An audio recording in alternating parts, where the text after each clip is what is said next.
যে কবরে মুনকার নকিরে রাগে যাবে যে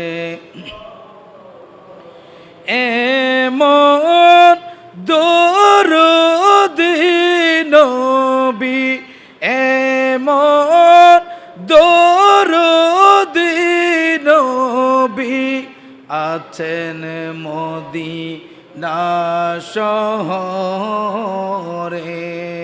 মুনকার নকি যাবে রব্বি হাবলি উম্মতি বলে কাঁদবেন রোজ হাশরে রব্বি হাবলি উম্মতি বলে কাঁদবেন রোজ হাশরে পাপের কমাই সিজদায় পড়বেন পাপীর কমাই সিজদায় পড়বেন আল্লাহর দরবারে মুনকার নকিরে রাগে যাবে এমন দরুদি নবী এমন দরুদি নবী আছেন মদিনা শহরে মুনকার নকি যাবে যে কখন যাবে মিজান পাল্লাই দেখতে ওজন কেমনে করে কখন যাবে মিজান পাল্লাই দেখতে ওজন কেমনে করে কখন যাবে দৌড়াই দৌড়াই কখন যাবে দৌড়াই দৌড়াই ফুল সিরাতের পাহাড়ে মুনকার নকিরে যাবে যে কবরে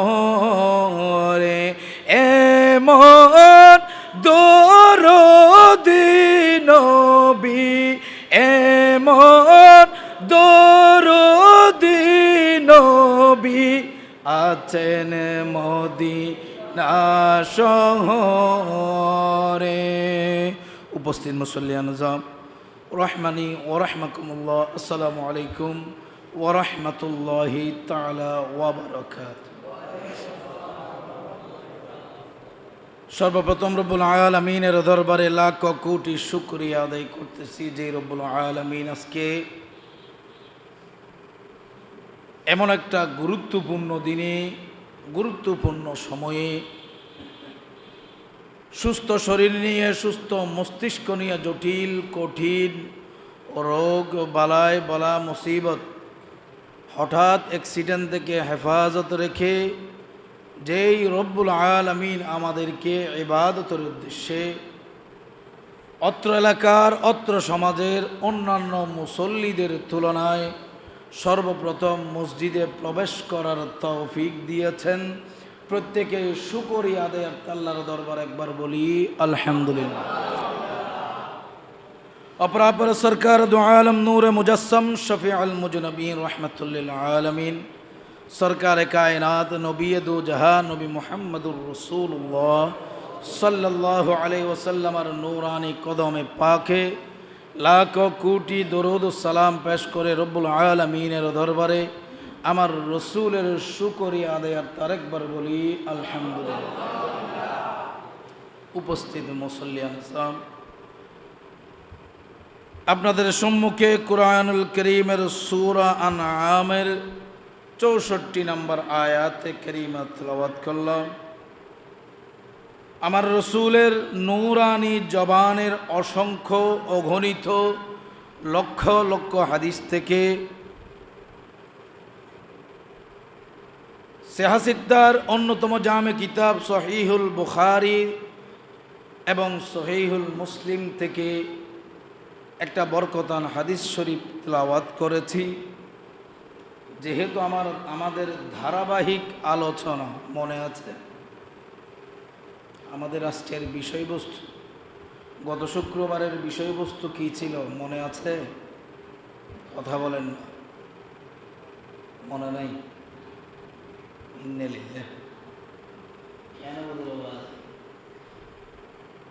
আমাদের গত শুক্রবারের ওয়াইজের বিষয়বস্তু কি ছিল মনে আছে? আর বাজান একখান হই ফিতা মাতা, আর কারো মনে আছে? সন্তানের হক দুইটা পাওয়া গেছে, আর কারো মনে আছে?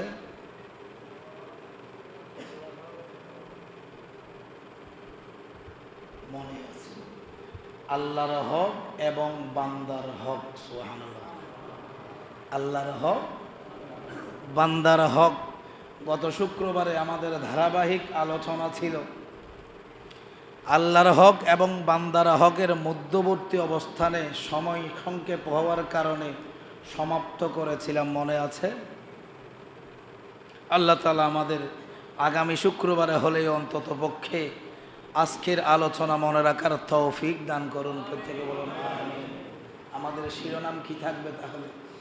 আল্লাহর হক এবং বান্দার হক। আগামী শুক্রবারে ইনশাল্লাহ জিজ্ঞেস করব, আমাকে একটু উত্তরটা দিতে হবে, কারণ আমি এখানে ওস্তাদ। আপনারা কি তাইলে শাগরিদ হলে ওস্তাদের কাছে শাগরিদের পড়ালেখার হিসাব দিতে হবে কিনা? আপনি কি শিখলেন, আমি কি বললাম, রেসপন্স করা দরকার আছে কিনা? তাহলে বুঝতে পারবো হয়তোবা আল্লাহ তাআলা আমাদের আজকের আলোচনা আল্লাহর দরবারে কবুল হয়েছে। সুবহানাল্লাহ। আমাদের মনোযোগ সহকারে আলোচনা শুনে নিজেদের জীবনে বাস্তব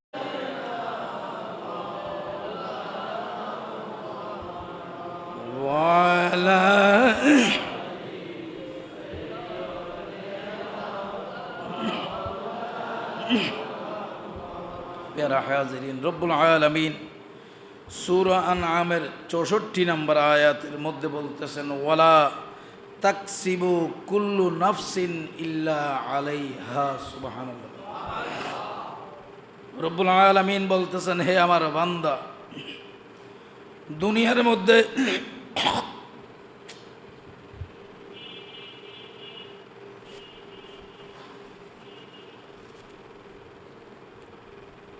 আমি আল্লাহ তোমাকে নিয়ামত দিলাম, হায়াতি জিন্দেগি দিলাম।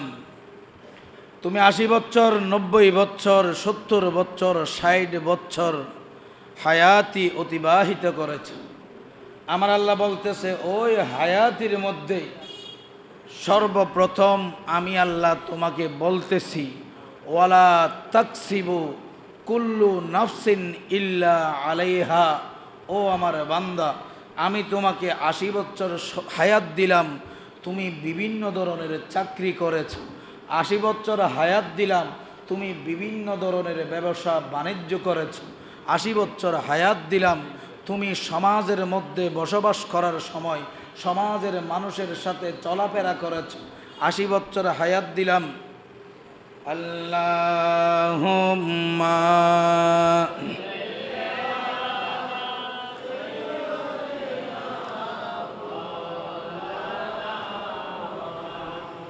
ওয়ালা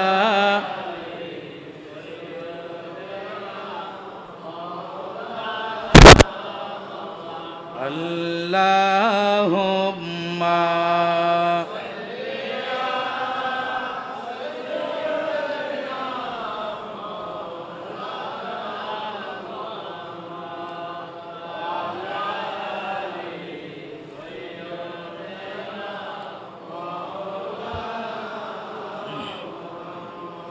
যারা হাজিরিন, রব্বুল আলামিন কুরআনুল কারীমের সূরা আনআমের ৬৪ নম্বর আয়াতের মধ্যে বলতেছেন,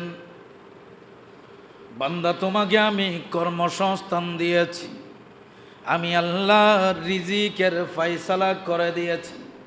চাকরি করো, চাকরির মধ্যে সময় কাপন করো, ব্যবসা করো, ব্যবসা প্রতিষ্ঠানের মধ্যে বসে বসে তোমার রিজিকের তালাশ করো। সমাজের মধ্যে আমি আল্লাহ তোমাকে সম্মানী করে দিলাম, সমাজের চেয়ারম্যান বানাই দিলাম, এলাকার মেম্বার বানাই দিলাম, সমাজের সর্দার বানাই দিলাম। এটাও আমি আল্লাহর পকালীন সময়ে, জুহুরের নামাজের সময় হলো, আসরের নামাজের সময় হলো, মাগরিবের নামাজের সময় হলো, এশারের নামাজের সময় হলো, ব্যবসার মধ্যে বসে আছো, কোনো একজন ব্যক্তি যখন তোমাকে প্রশ্ন করে, কি ব্যাপার আসরের নামাজের মধ্যে যাও নাই কেন? শুক্রবারের জুমার দিন যখন আসে, আপনাকে প্রশ্ন করে, কি ব্যাপার এখনো দোকান খোলা কেন? ও দুনিয়ার মানুষ, আমরা ব্যবসায়ীরা জবাব দিই, এমন করে কেমন করে আমরা দোকান বন্ধ করব? আজান দেওয়া শুরু, দোকানের মধ্যে কাস্টমারও ঢোকা শুরু, আজান দেওয়া শুরু, আমার সিএনজির প্যাসেঞ্জারও পাওয়া শুরু, আজান দেওয়া শুরু। এতক্ষণ পর্যন্ত আমি মানসিকভাবে স্থির ছিলাম না, কর্মের ভিতরে আমার মনটাও এমনভাবে বসে গেল।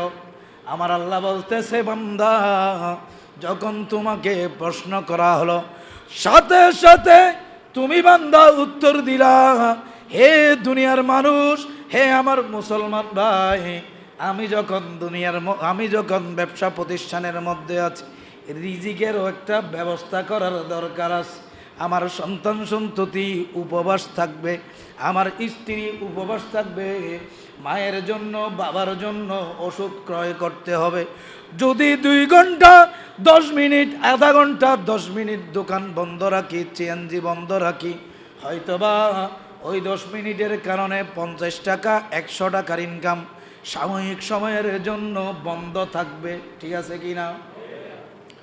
ইমানদার, তুমি একজন প্রশ্ন করলে প্রশ্নের উত্তর দাও, কিন্তু আমার আল্লাহ বলতেছে, বান্দা আমি তোমাকে ওই রকম তোমার সন্তানের জন্য, তোমার স্ত্রীর জন্য, তোমার মা বাবার জন্য আমি আল্লাহ থেকে দূরে গিয়ে 5 ওয়াক্ত নামাজ ছেড়ে দিয়ে, আমি আল্লাহর হুকুম অমান্য করে তোমার মা বাবার জন্য ইনকামের হুকুম দিই নাই। আমি আল্লাহ তোমার মা বাবার জন্য সুদের টাকা ইনকাম করে ঘরে আনার হুকুম দিই নাই। আমি আল্লাহ তোমার স্ত্রী সন্তানের জন্য ঘুষের টাকা পকেটে নিয়ে ঘরে আসার জন্য হুকুম দিই নাই।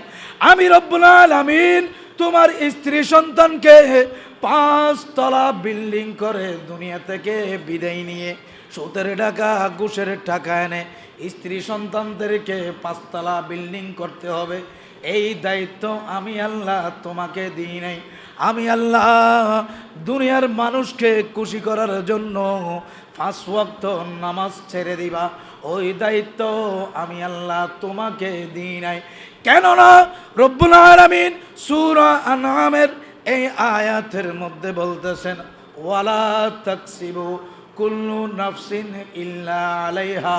ও আমার বান্দা, তুমি 70 বছর 80 বছর হায়াতি দুনিয়ার মধ্যে অতিবাহিত করেছ। আমি রব্বুল আলামিন যেই মাত্র হায়াতের বাজেট শেষ করে দিব, সাথে সাথে তোমার দুনিয়াবি জীবন বন্ধ, উখরাবি জীবন শুরু হবে। আমি রব্বুল আলামিন প্রশ্ন করব, তোমার হায়াত, তোমার যৌবন কোথায় কাটিয়েছে? ও বান্দা, তুমি যখন আমি আল্লাহর দরবারে বলবা, আল্লাহ 5টা 7টা মা বাবা সহ ঘরের মধ্যে সদস্য থাকার কারণে, আল্লাহ আমি চাকরি করার কারণে, রিজিকের ব্যবস্থা করার কারণে আল্লাহ আমি প্রথমত নামাজ আদায় করতে পারি নাই। আল্লাহ বলবে, ওয়ালা তাকসিবু কুল্লু নাফসিন ইল্লা আলাইহা। ও বান্দা, পরের হক নষ্ট করে সন্তানকে দুনকে দুন সম্পদ দিয়েছ, তোমার সন্তান তোমার সম্পদের বার গ্রহণ করবে না।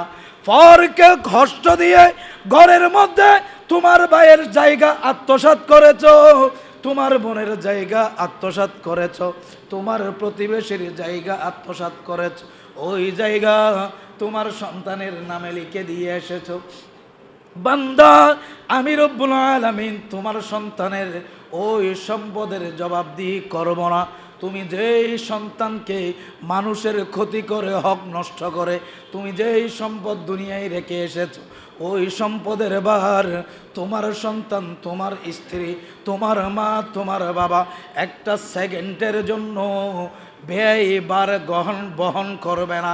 কাল কিয়ামতের ময়দানে কবরের মধ্যে পরের হকের জন্য আমার আল্লাহ আমাদেরকে বলে দিয়েছেন, আমার রসুল আমাদেরকে বলে দিয়েছেন, উম্মত জেনে নাও, জেনে নাও, তোমাদের মধ্যে কোনো একজন ব্যক্তি যদি কারো হক নষ্ট করে থাকো, তোমাদের মধ্যে কোনো একজন ব্যক্তি কারো অন্তরের মধ্যে কষ্ট দিয়ে থাকো, রব্বুল আলামিন তোমাদের রুটা আসমান এবং জমিনের মধ্যবর্তী জায়গার মধ্যে আল্লাহর রহমতের জায়গা পাবে না যতক্ষণ পর্যন্ত তোমার সন্তান, যতক্ষণ পর্যন্ত তোমার মা, যতক্ষণ পর্যন্ত তোমার বাবা, যতক্ষণ পর্যন্ত তোমার ভাই বোন তোমার পক্ষ হয়ে তোমার হক, বান্দার হক ফেরত দিবে না, ততক্ষণ পর্যন্ত তোমার রূহ আল্লাহর দরবারে কবুল হবে না।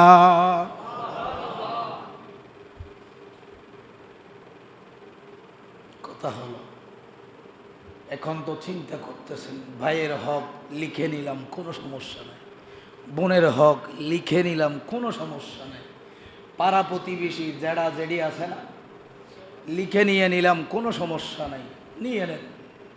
আমার রসুল কি বলেছেন জানেন?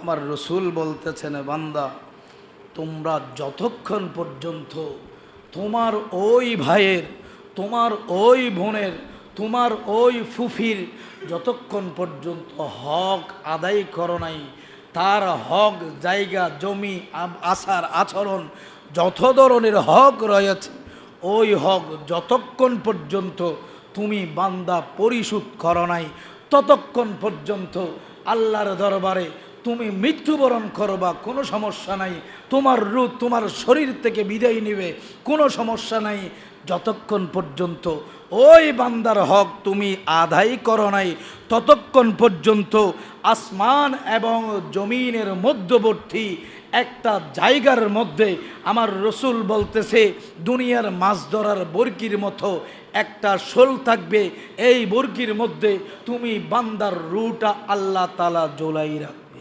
সুবহানাল্লাহ।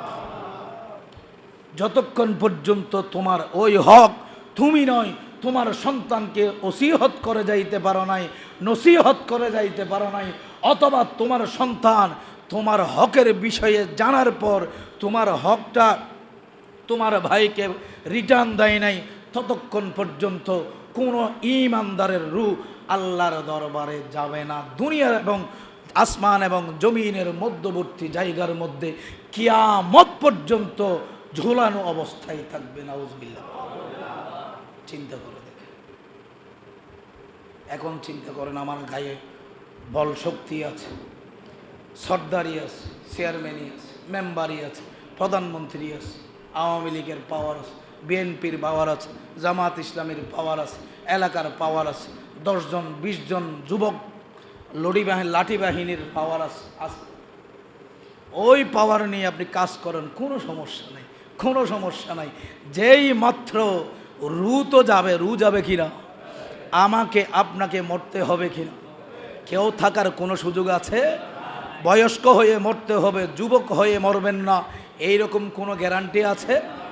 গ্যারান্টি থাকলেও তো গত কয়েকদিন আগে যেই মহিলাগুলা চন্দনেশের 7 জন ব্যক্তি, এক ঘরের 6 জন, এক ঘরের 7 জন গাড়ি অ্যাক্সিডেন্টের মাধ্যমে হাটহাজারিতে মৃত্যুবরণ করেছে, ওনাদের মধ্যে তো কতগুলো মাসুম বাচ্চাও ছিল। সুবহানাল্লাহ। বাচ্চা ছিল না, দুনিয়া থেকে বিদায় নেয় নাই, কোথায় যাচ্ছে? নানার বাড়িতে বেড়াইতে যাচ্ছে। কোথায় যাচ্ছে? নানার বাড়িতে বেড়াইতে যাচ্ছে। ওই সময়ে ওই গাড়ির মধ্যে দুনিয়া থেকে বিদায় নিলেন। আমি আপনি যে ঘর থেকে বের হচ্ছি, আমার আপনার নিরাপত্তা যতক্ষণ পর্যন্ত আল্লাহ আমাদের প্রতি রহমত করবে না, যতক্ষণ পর্যন্ত আল্লাহ আমাকে আপনাকে রহমতের চাদরের নিচে, রহমতের ছায়ার নিচে আশ্রয় দিবে না, ততক্ষণ পর্যন্ত কোনো ঈমানদার, কোনো মুসলমান নিরাপদ থাকতে। সুবহানাল্লাহ। আল্লাহ তাআলা আমাদের বুঝার তৌফিক দান করুন। প্রত্যেকে বলুন আমিন। আল্লাহুম্মা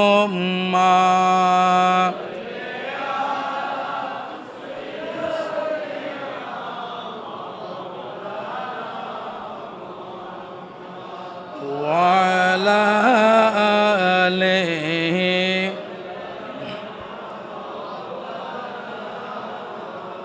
প্যারা হাজিরিন, আমার রসুলের আরেকটা হাদিস একটু খেয়াল করুন। সেটা হচ্ছে, আমরা মানুষের কাছ থেকে পাওনা টাকা, ধারের টাকা ধার করি কিনা, কোনো একটা সমস্যায় থাকলে আমরা টাকা ধার নিই কিনা। আমার রসুল বলতেছেন, যেই ব্যক্তি, যেই ঈমানদার ব্যক্তি আল্লাহর উপর তাওয়াক্কুল রেখে, আল্লাহ আমি অভাবগ্রস্ত হয়েছি, আল্লাহ আমি সমস্যায় পতিত হয়েছি, আল্লাহ আমি এই মুহূর্তে আমার একজন ভাইয়ের কাছ থেকে কিছু টাকা ধার নিচ্ছি, আল্লাহ তুমি আমার প্রতি দয়া করিও, যাতে আমি আমার ওই ভাইয়ের টাকা যথাযথ সময়ে ফিরিয়ে দিতে পারি। আমার রসুল বলতেছেন, যেই মাত্র ওই নিয়ত করে আপনি আপনার ভাই থেকে, আপনি আপনার বোন থেকে, আপনি আপনার পাড়া প্রতিবেশী থেকে, আপনি আপনার আত্মীয় স্বজন থেকে, অথবা এই যেই কারো কাছ থেকে কোনো একটা টাকা আপনি ধার নিলেন, আমার আল্লাহ বলতেছে, আমার বান্দা যেই মাত্র ওই টাকাটা পরিশোধ করার নিয়তে আমার বান্দা এই টাকাটা ধার নিয়েছে, ও আমার বান্দা জেনে নাও, জেনে নাও, আমি আল্লাহ তোমার কাছে এমনভাবে ওয়াদাবদ্ধ হলাম, আমি যতক্ষণ পর্যন্ত তুমি টাকাটা রিটার্ন দাও নাই, ততক্ষণ পর্যন্ত ওই টাকার নিরাপত্তা, ওই টাকা রিটার্ন দেওয়ার গ্যারান্টি আমি আল্লাহর কুদরতি হাতেই নিয়ে নিলাম। নিয়ত থাকতে হবে কি? ফেরত দেওয়া। নিয়ত থাকতে হবে কি? ফেরত দেওয়ার নিয়ত যদি থাকে, আল্লাহ বলতেছে, আমি যেই কোনো একটা উসিলায় হলেও বান্দা তোর রিজিকের ব্যবস্থা করে দিব, যেই কোনো একটা অবস্থায় হলেও, উসিলায় হলেও আমি আল্লাহ তোর ওই ধারের টাকা পরিশোধ করার ব্যবস্থা করে দিব। আবার বলা হচ্ছে, কোনো ব্যক্তি যদি পাওনা টাকা না দেওয়ার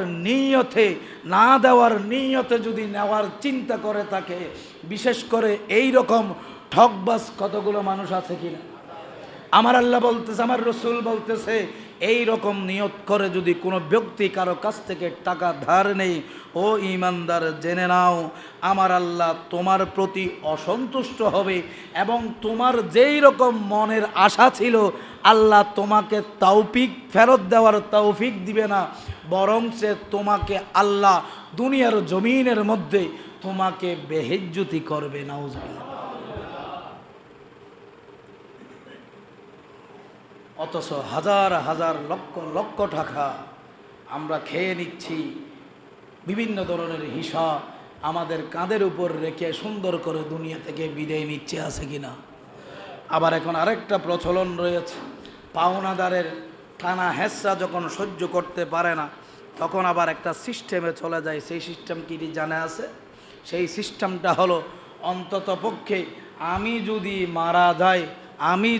মারা যাই তাহলে আমি সুইসাইড করে যদি দুনিয়া থেকে বিদায় নিই, তাহলে পাওনাদার আমাকে খুঁজে এই রকমও সুবিধাশীল মানুষ আছে কিনা। কেউ কেউ দিনে দিনে রাতের বেলায় অশান্তির কারণে, পারিবারিক অভাবগ্রস্ততার কারণে, আবার কেউ কেউ এইরকম সুইসাইড করার সিদ্ধান্তও নেয় কিনা। আপনারা কি মনে কষ্ট আনতেছেন? আমাদের সমাজে হয় কিনা? আল্লাহুম্মা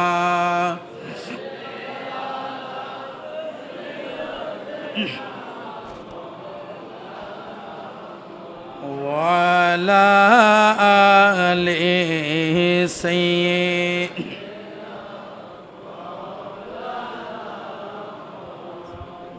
মদিনা মদিনা আশিক মুমিনের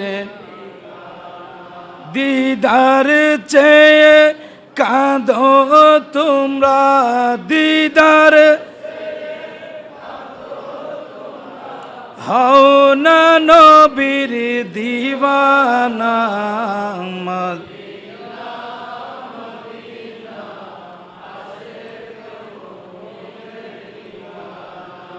মদিনা মদিনা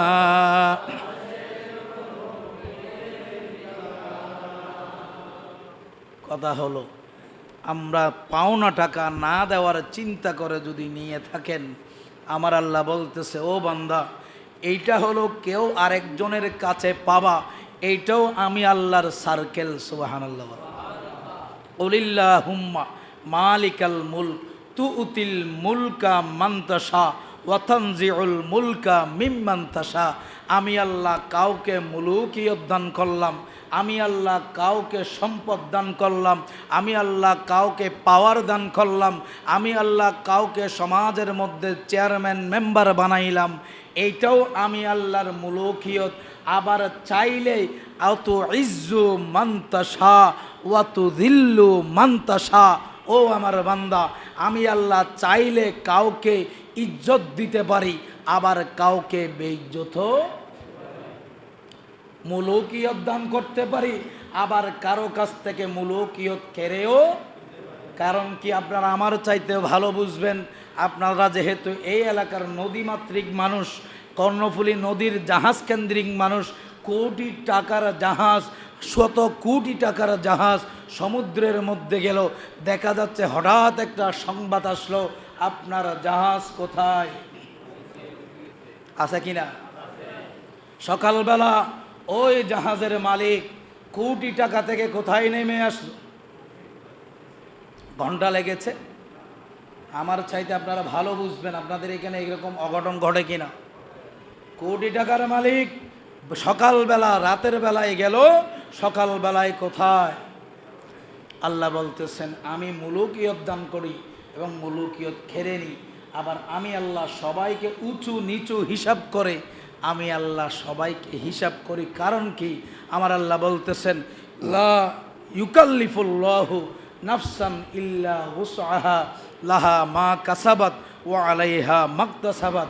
ও আমার বান্দা, আমি তোমাদের মধ্যে যাকে কোটিপতি বানিয়েছি, ওই বান্দা কোটিপতির টাকার জমিদারির, ওই বান্দা চেয়ারম্যানের মেম্বারের উপযুক্ত হয়েছে বিদায় আমি তাকে সেই ক্ষমতা দিয়েছি। আর যাকে রিক্সাওয়ালা, ঠেলাগাড়িওয়ালা অথবা নিম্ন শ্রেণীর মানুষ বানিয়েছি, আমি আল্লাহ তার ক্ষমতা অতটুক আছে বিদায় তাকে বানিয়েছি। সুবহানাল্লাহ। তার ক্ষমতা যখন পরিবর্তন হবে, আমি আল্লাহ রিক্সাওয়ালাকে নিয়ে প্রধানমন্ত্রীও বানাইতে পারি, ঠিক আছে কিনা। চাওয়ালাকে নিয়ে ইন্ডিয়ার যে নরেন্দ্র মোদী আছে, ওই মোদীর ইতিহাস চিন্তা করলে চা বিক্রেতা ছিল কিনা। এই চা বিক্রেতাকে আন্তর্জাতিক বিশ্বের একজন প্রধান নেতা হিসেবে কয়েকজন নেতাদের মধ্যে প্রধানমন্ত্রী বানাই দিলেন কিনা। আমার আল্লাহ বলতেছে আমি তোমাদেরকে সেই হিসাবও করতে পারি, তবে হ্যাঁ সতর্ক সতর্ক, তোমরা যদি আমি আল্লাহর কাছে চাও, আমি আল্লাহকে সন্তুষ্ট করার লক্ষ্যে ইবাদতের উদ্দেশ্যে ধার নিবা, এই মধ্যে আমি আল্লাহ ধার পরিশোধ করার জন্য আমার কুদরতের হাতের মাধ্যমে তোমাকে সহায়তা করব। আর যদি ঠকবাজি করার জন্য, মানুষের হক নষ্ট করার জন্য, তার টাকা ফেরত না দেওয়ার চিন্তাধারা নিয়ে তুমি কারো কাছ থেকে টাকা ধার নাও, তাহলে তোমার টাকা রিটার্ন দেওয়া তো দূরের কথা, কিয়ামত পর্যন্ত তোমার সন্তানও তোমার পক্ষ হয়ে তোমার টাকা রিটার্ন। তাহলে তোমার রূহ আসমান এবং জমিনের মধ্যবর্তী জায়গার মধ্যে আল্লাহ তোমাদের আমাদের সবার রূহটা বরকির সাথে লটকাই ঝুলাই রাখবে। আল্লাহ তাআলা আমাদের বুঝার তৌফিক দান করুন। প্রত্যেকে বলো না আল্লাহুম্মা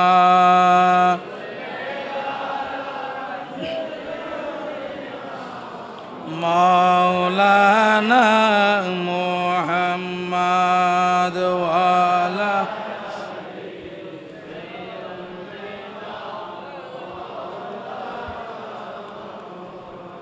প্যারা হাজরিন, আমার রসুল হজরতে আবু হুরাইরা রাদিয়াল্লাহু তাআলা আনহু হতে বর্ণিত, আমার রসুল প্রশ্ন করেছেন, ও আবু হুরাইরা, ও আমার সাহাবায়ে কেরাম, আমাকে একটা প্রশ্নের উত্তর দাও। ইয়া রাসূলুল্লাহ, আপনার প্রশ্নটা কি ছিল? আমার রসুল বলতেছে, একটু বলো, দুনিয়ার মধ্যে সবচাইতে অভাবী কোন ব্যক্তি? দুনিয়ার মধ্যে অভাবী কোন ব্যক্তি? আমার রসুলকে সাহাবায়ে কেরামরা আরজ করলে, ইয়া রাসূলুল্লাহ, আমাদের মা বাবা আপনি রসুলুল্লাহর কদমে কোরবানি হোক। ইয়া রাসূলুল্লাহ, আমাদের জানা মতে দুনিয়ার মধ্যে সবচাইতে অভাবী হলো যেই ব্যক্তির দুনিয়ার অর্থ সম্পদ নাই, যার কাছে নিজের বাপদাদার একটা ঘর নাই, যার কাছে যথার্থ টাকা নাই, যার কাছে সমাজের মধ্যে সবচাইতে দুর্বল ব্যক্তি হিসেবে বিবেচনা করা হয়। ইয়া রাসূলুল্লাহ, আমরা তো জানি সবচাইতে অভাবী ব্যক্তি ওই ব্যক্তি। সুবহানাল্লাহ, এটা আমরাও জানি কিনা? আমার রসুল বলতেছে, ও আমার সাহাবায়ে কেরাম, আমি তোমাদেরকে বলতেছি, এই ব্যক্তিদের মধ্যে সবচাইতে অভাবী ব্যক্তি এরা নয়। দুনিয়ার মধ্যে সবচাইতে অভাবী ব্যক্তি একটা সম্প্রদায় রয়েছে। ইয়া রাসূলুল্লাহ, ওই সম্প্রদায়টা কারা? আমার রসুল বলতেছেন, ওই সম্প্রদায়টা হলো দুনিয়ার মধ্যে 5 ওয়াক্ত নামাজ আদায় করেছে। ইয়া রাসূলুল্লাহ, দুনিয়ার মধ্যে এই যখন তার উপর হজ ফরজ হয়েছে, ওই ব্যক্তি হজ আদায় করেছে। রমজান মাসের রোজা ফরজ হয়েছে, ওই ব্যক্তি রোজা আদায় করেছে। মা বাবার হক আদায় করা দরকার, মা বাবার হক আদায় করেছে। পাড়া প্রতিবেশীর হক আদায় করা দরকার, পাড়া প্রতিবেশীর হক আদায় করেছে।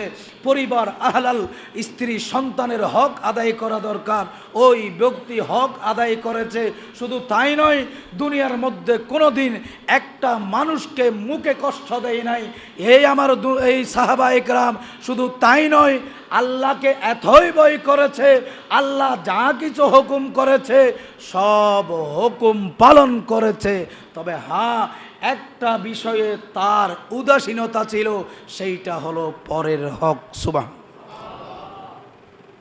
ইয়া রাসূলুল্লাহ, আমার রসুল বলতেছে, দুনিয়ার মানুষের মধ্যে সবচাইতে বেশি অভাবী, আল্লাহর দরবারে সবচাইতে করুণ একটা অবস্থা হবে ওই ব্যক্তির, যেই ব্যক্তি কাল কিয়ামতের ময়দানে আল্লাহর দরবারে উপস্থিত হবে।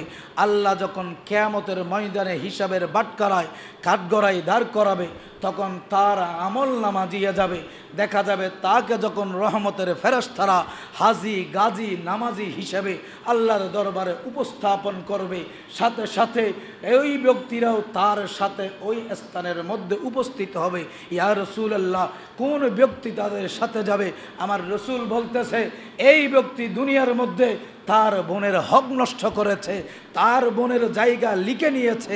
এই ব্যক্তি তার বাবার বোনের ফুফুর হক নষ্ট করেছে, জায়গা লিখে নিয়েছে, ভাইয়ের জায়গা লিখে নিয়েছে।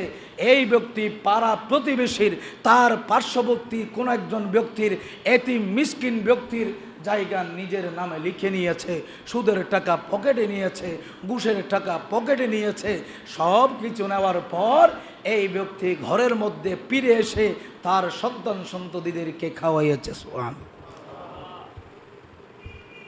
ইয়া রাসূলুল্লাহ, তাহলে উনি এত কিছু আমল থাকার পরেও ওই ব্যক্তিদেরকে প্রশ্ন করা হবে, আল্লাহ আমার কাছে, আমি এই ব্যক্তির কাছে আমার বাপদাদার কিছু জায়গা ছিল, এই জায়গাটা রিটার্ন চাচ্ছি। আল্লাহ বলবে, ও আমার বান্দা, যেহেতু তার হক আমি আল্লাহ দেওয়ার কোনো সুযোগ নাই, ওই কারণে আপনার হাজি গাজী নামাজের ওই ঘাটতি থেকে আমার আল্লাহ বলবে, তোর হক কতটুক? আল্লাহ, এই ব্যক্তি সারা জীবনে যত ধরনের ফরজ নামাজ আদায় করেছে, আল্লাহ তার আমল নামা থেকে আমি গুনাহগারকে আমার ওই হকটা থেকে এইটার বিনিময়ে আমি তার সব নামাজের আমল নিতে চাই। আল্লাহ বলবে, ও বান্দা, তুই কি তার দুনিয়ার জমিনের ওই জায়গাটা ফেরত দিতে পারবি? আল্লাহ, এখানে তো কোনো জায়গা নাই। আল্লাহ, এখান থেকে ফিরে যাওয়ারও কোনো ব্যবস্থা নাই। আল্লাহ সন্তান সন্ততিদেরকে দিয়ে এসেছে, তারা হাজার হাজার কোটি কোটি বছর আগে আল্লাহ কি করেছে আমি জানি না। আল্লাহ, তা আমার আল্লাহ বলবে, তাহলে করণীয় কি? আল্লাহ, যেহেতু আমার কিছু করার নাই, আল্লাহ আমার এই নামাজের, আমার ভাই যেহেতু আমার কাছ থেকে নামাজের এই হিসাবটা চেয়েছে, এই হিসাবটা তাকে বুঝাই দেন। সুবহানাল্লাহ। আরেকজন আসবে, আল্লাহ শুধু তাই নয়, সমাজের মধ্যে এই ব্যক্তি চেয়ারম্যান থাকাকালীন সময়ে, এই ব্যক্তি মেম্বার থাকাকালীন সময়ে আল্লাহ 5 জনের একটা সালিশি বৈঠক ছিল। আল্লাহ, আমি ওই বৈঠকের মধ্যে আমি নির্দোষ ছিলাম। আল্লাহ, এই ব্যক্তি আরেকজন ব্যক্তির সাথে চক্রান্ত করে, আল্লাহ ষড়যন্ত্র করে এই ব্যক্তি আমাকে একটা মুখের মধ্যে, গায়ের মধ্যে আঘাত করেছিল। আল্লাহ, ঘুষ হিসেবে আমার কাছ থেকে টাকা চেয়েছিল। আল্লাহ, টাকা নিয়েছিল, সুদ হিসেবে আমার কাছ থেকে টাকা নিয়েছিল। আল্লাহ, আমার ওই টাকা তো আমার হক ছিল। আল্লাহ, আমার হকটা ফেরত দিতে বলেন।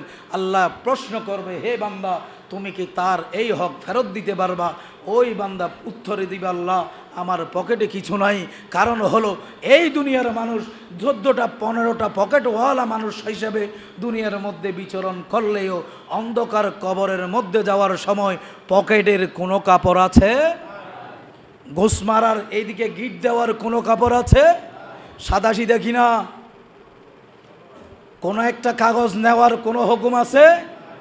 তাহলে আল্লাহ, আমি কিছু আনতে পারি নাই, সব কিছু সন্তান রেখে দিয়েছে, আমার স্ত্রী রেখে দিয়েছে, আমার মা বাবা রেখে দিয়েছে।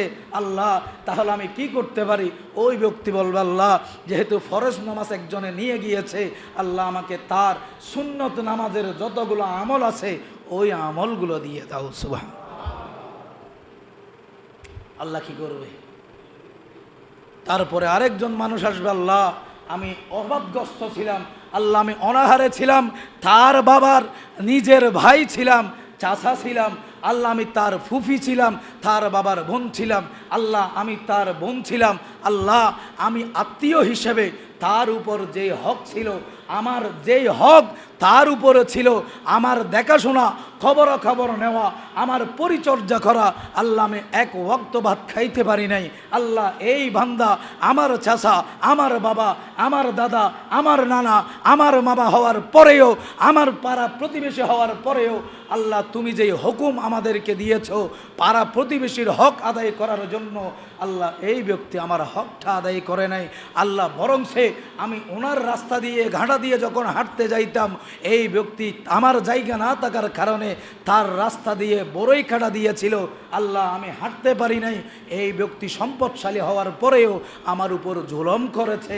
আল্লাহ সেই জুলমের বিচার আজকে কিয়ামতের ময়দানে আমার হক আমাকে ফেরত দিতে বলেন। ওই ব্যক্তিকে প্রশ্ন করা হবে, আমি যে প্রতিবেশীর হকের কথা বলেছিলাম তুমি সেই হক আদায় করেছো? তোমার বাবা, তোমার চাচা, তোমার জানা, তোমার মামি এতদিন অসুস্থ ছিল, কোনোদিন কি একটা প্যাকেট নিয়ে, একটা ফ্রুটসের প্যাকেট নিয়ে তাকে দেখতে গিয়েছো? কোনোদিন কি সুন্দর জবানে একটা কথা বলার জন্য গিয়েছিলা? আল্লাহ যাইতে পারি নাই। তাহলে তার হকটা জমা রয়েছে, তার হক কিভাবে দিবা? আল্লাহ আমায় ওই হকটা, তার নফলিয়া যত ধরনের ইবাদত রয়েছে, আল্লাহ ওই নফল ইবাদতগুলো আমাকে দিয়ে দাও। সুবহান। আল্লাহ বলবে, হ্যাঁ ঠিক আছে, তাহলে সেই ইবাদতটুকু তোমরা নিয়ে নাও। এরপরে আসবে আরেকজন বলবে, আল্লাহ আমার এই হক নষ্ট করেছে। আল্লাহ বলবে, তুমি কি নিতে চাও? আল্লাহ এই হাজী সাহেবের হজের সওয়াবটা নিতে চাই। আল্লাহ বলবে, দিয়ে দাও। এইভাবে আস্তে আস্তে হাজি, গাজী, নামাজি সবার আমল, সব আমল শেষ হয়ে যাবে। আরও বান্দা আসবে, আল্লাহ আমি যখন রাস্তা দিয়ে হাঁটতেছিলাম, আমি বয়সে তার বড় ছিলাম, আমি যখন রাস্তা দিয়ে হাঁটতেছিলাম তার বাবার সমান ছিলাম, আমি যখন রাস্তা দিয়ে হাঁটতেছিলাম তার চাচা ছিলাম, তার জ্যাঠা ছিলাম, তার দাদা ছিলাম, পাড়া প্রতিবেশী ছিলাম। আল্লাহ তোমার বান্দার উপর একটা হক দিয়েছো, রাস্তা দিয়ে হেঁটে যাওয়ার সময় একজন বান্দা হেঁটে যাওয়ার সময় আরেকজন বান্দার সাথে কথা বলার আগে একটা সালাম দেওয়ার হক দিয়েছো, রাস্তার হক দিয়েছো। আল্লাহ এই বান্দা একটা সেকেন্ডের জন্য আমাকে একটা সালাম আল্লাহ এই রাস্তার হক যেহেতু আদায় করে নাই, আল্লাহ তুমি আমার ওই হক যেহেতু রাস্তায় প্রতিনিয়ত তোমার এই বান্দার সাথে আমার সাক্ষাৎ হয়েছিল, আল্লাহ এই বান্দা আমাকে কোনোদিন একটা সালাম দেয় নাই, আমি দিয়েছি, আল্লাহ তাহলে তার আমল নামা থেকে রাস্তার হকের মধ্যে যতবার তার সাথে সাক্ষাৎ হয়েছে, আল্লাহ ওই হকটা আমাকে দিয়ে দাও। আমার আল্লাহ দেখতে যাবে, দেখবে ওই বান্দার আমল নামা যখন চেক করা হবে, এই রকম একটা দিতে দিতে সব হক সব আমল পরিপূর্ণ শেষ হয়ে গিয়েছে। ও বান্দা এখন তাহলে তার আমল নামায় তো কিছু নাই, আল্লাহ আমি এটা মানতে নারাজ, যেহেতু আমার হক আমি বান্দা তাকে মাফ করব না। আমার আল্লাহ বলতেছে, ও বান্দা যেহেতু তোর হক তুই মাফ করবি না, কোন ওয়েতে গেলে তুই বান্দা মাফ করবি। আমার আল্লাহ বলতেছে এই রকম যখন বান্দাকে প্রশ্ন করা হবে, ওই বান্দা আল্লাহর দরবারে আরজ করবে, আল্লাহ আমার আমল নামার মধ্যে এমন কতগুলো গুনাহ রয়েছে যেই গুনাহগুলোর কারণে হয়তো আমি জান্নাতে যাওয়ার সুযোগ নাই, ফুলসিরাত পার হওয়ার কোনো সুযোগ নাই। আল্লাহ তুমি যদি অনুমতি দাও আমার গুনাহসমূহ তোমার এই বান্দার আমল নামায় দিয়ে দিই। সুবহানাল্লাহর আওয়াজ এত সুলখা, কিছু নাই, আমল দিয়ে দিলেন শূন্য। এরপরে বলা হচ্ছে আল্লাহ, আমার আল্লাহ বলবে তাহলে ঠিক আছে, এর আমল নামাই তোর গুনাহগুলা দিয়ে দে, এর আমল নামাই তোর গুনাহগুলা দিয়ে দে। আল্লাহ বলবে তাহলে তার গুনার গাঠটিটাও তোর কাঁধের মধ্যে নিয়ে নে।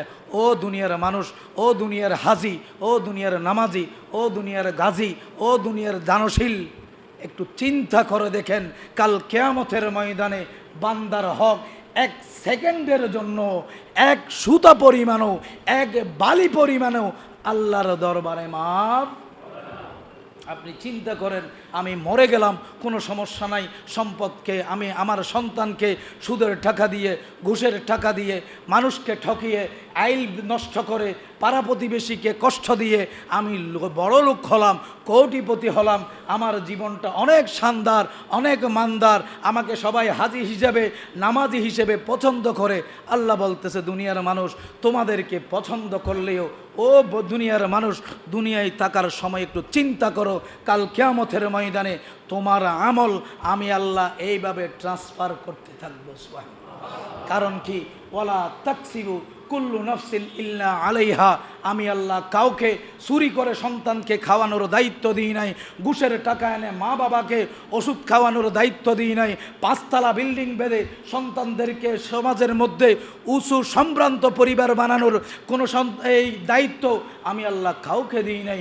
বান্দা কাল কিয়ামতের ময়দানে তোমার হিসাব তুমি বান্দাকে কাল কিয়ামতের ময়দানে প্রদান করতে হবে। আমার রসুল প্রশ্ন করলো, ইয়া রাসূলুল্লাহ, আমার সন্তানকে না খেয়ে খাওয়াইয়েছি, আমার স্ত্রীকে না পরিয়েছি, আমার মা বাবাকে চুরি করে আনে খাওয়াইয়েছি, ইয়া রাসূলুল্লাহ কিয়ামতের ময়দানে আমার আমল নামা যখন নিয়ে নিবে তখন কি আমার সন্তান, আমি তো গুনাহগার হয়ে যাব, নিশ্চিত জাহান্নামী হয়ে যাব। আল্লাহ ওই সময়ে কি আমার সন্তান, আমার স্ত্রী, আমার মা, আমার বাবা আমার পাশে আসবে না? কারণ হলো আমি আমার সম্পদ নিজে তো খাই না ইয়া রাসূলুল্লাহ, আমি সব কিছু খাওয়াইয়েছি। আমি 10 টাকা ইনকাম করলে 1 কেজি চাউল কিনে আনলে ওই চাউল থেকে 1 মুষ্টি ভাত খেয়েছি।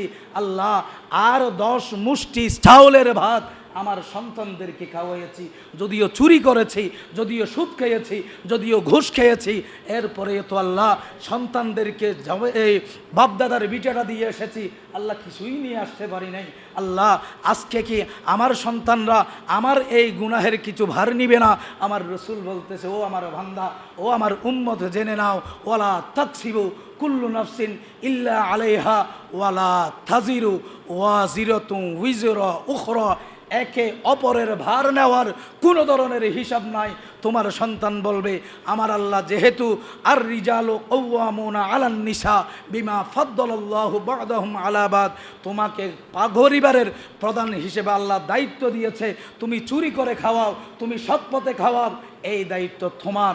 আমি খাওয়ার মালিক, খেয়েছি, আমি কোনো ধরনের মায়ের মালিক, কিসের মালিক নয়, মায়ের মালিক নয়। এখন চিন্তা করে দেখেন, আল্লাহ আমার রসুল বলতেছে তুমি যা করেছ তার ফল তোমাকেই ভোগ করতে হবে। তোমার সন্তান আসবে না, তোমার স্ত্রী আসবে না, তোমার মা বাবা আসবে না, এমনকি তোমার প্রাণপ্রিয় বন্ধু যাদেরকে সারা দিন নিয়ে আড্ডাবাজি করেছ ওই জায়গার মধ্যে তোমার ওই বন্ধুও কাজে আসবে না। কারণ হচ্ছে পকেট গরম ছিল, তুমি খেয়েছো, পরকে কষ্ট দিয়ে সুদের টাকা নিয়ে ঘুষের টাকা নিয়ে, এর জবাবদিহি তোমার কোনো বন্ধু করবে না, তোমাকেই করতে হবে। অতএব পরের হক, পরকে কষ্ট দেওয়া, দুনিয়ার মধ্যে বান্দার হক সম্পর্কে যা কিছু বলেছিলাম পুঙ্খানুপুঙ্খু প্রত্যেক ঈমানদারকে মান্য করে জীবনযাপন করতে হবে। কোনো ধরনের বাঁচার উপায় আল্লাহ তাআলা আমাদের বুঝার তৌফিক দান করুন। প্রত্যেকে বলুন আমিন। রব্বুল আলামিন অতীতে কোনো ভুল করে থাকলে আল্লাহ তাআলা আমাদের সেই ভুল ক্ষমা করে দিয়ে আল্লাহ তাআলা আমাদের হায়াতে জিন্দেগির সমস্ত গুনাহ মাফ করে দিন। প্রত্যেকে বলুন